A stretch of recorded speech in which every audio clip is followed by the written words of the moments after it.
ಸಜ್ಜನ ಬಂಧುಗಳೇ, ನೊಂದ ಮನಸ್ಸಿಗೆ ಸಂಜೀವಿನಿಯಾಗಿರುವ ಈ ಧ್ವನಿಗೆ ನಿಮ್ಮದೊಂದು ಲೈಕ್ ಇರಲಿ. ಓದಿದವನಿಗೆ ಒಂದು ಕೆಲಸ, ಆದರೆ ಓದದವನಿಗೆ 1000 ಕೆಲಸ. ಯಾರನ್ನು ಕೀಳಾಗಿ ನೋಡೋ ಅವಶ್ಯಕತೆ ಇಲ್ಲ. ಯಾಕಂದ್ರೆ ಓದಿದವನು ಪುಸ್ತಕದ ಪಾಠ ಕಲಿತಿದ್ರೆ ಓದದವನು ಜೀವನದ ಪಾಠ ತಿಳ್ಕೊಂಡಿರ್ತಾನೆ. ಯಾರು ನಿನ್ನವರು, ಯಾವುದು ನಿನ್ನದು ಎಂಬುದು ಅರ್ಥವಾಗುವುದು ಸಮಯ ಬಂದಾಗ ಮಾತ್ರ. ಎಲ್ಲವೂ ಜೀವನ ಅನುಭವ.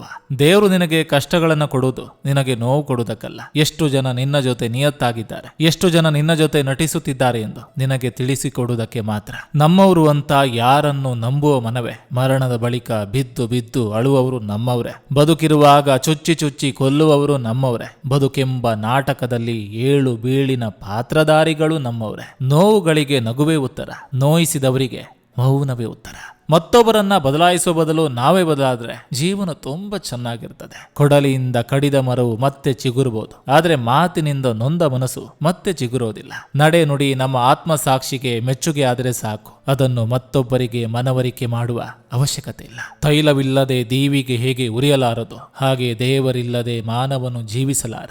ದೀಪ ಗುರುತಿಸಿಕೊಳ್ಳುವುದು ತನ್ನ ಪ್ರಕಾಶಮಾನವಾದ ಬೆಳಕಿನಿಂದಲೇ ಹೊರತು ಯಾರಿಂದ ಹಚ್ಚಲಾಯಿತು ಎಂದಲ್ಲ. ಹಾಗೆ ನಮ್ಮ ಸಾಮರ್ಥ್ಯದಿಂದಲೇ ಗುರುತಿಸಿಕೊಳ್ಳಬೇಕೇ ಹೊರತು ಬೆಂಬಲಿಗರ ಹೊಗಳಿಕೆಯಿಂದಲ್ಲ.